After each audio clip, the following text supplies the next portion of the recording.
In today's video, I'm going to teach you how to manually add bank feeds in QuickBooks Online. This is a handy feature, particularly if you're aiming to streamline your financial processes by automatically importing transactions right into your accounting system. QuickBooks Online allows you to effortlessly track and manage your cash flow, minimizing the manual data entry required, and this guide will walk you through the process step by step. To get started, the first thing you'll want to do is sign in. Ensure you have your login information ready and navigate to the QuickBooks Online sign-in page. Once there, simply click on Sign In.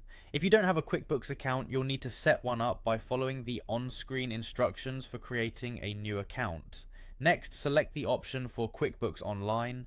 This will direct you to your QuickBooks Online dashboard where you'll have access to all the tools you need to manage your finances seamlessly. Now it's time to enter your credentials. Make sure your username and password are correct to avoid any login errors.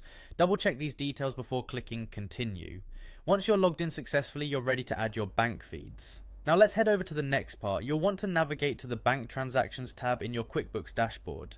You can find it by looking for a link or menu item labeled Banking or Transactions. Clicking here will open up a variety of options related to your account actions and banking needs, setting the stage for the next step.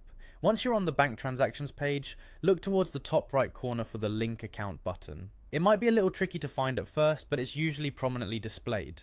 Clicking on Link Account will trigger a new window where you can choose the specific account type you want to connect, such as credit cards or bank accounts. Select your bank or credit card details. QuickBooks provides a list of institutions. Simply scroll through to find and select yours. If your bank is not listed, you might need to manually download and upload transaction data, but for most major banks this won't be necessary. Once you've selected your bank, you'll be prompted to enter your banking credentials. This step is crucial for allowing QuickBooks to securely connect to your bank account. Finally, proceed by logging in to connect or link your credit card or bank account.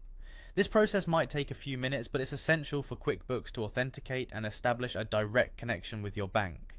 By completing this, you ensure that your financial transactions are automatically synced, saving you both time and effort in the future. And there you have it, you've successfully added your bank feeds in QuickBooks Online. This simple process will help you keep your financial data organized and up to date, allowing you to focus on what you do best, running your business efficiently. Thanks for watching and have a great day managing your finances.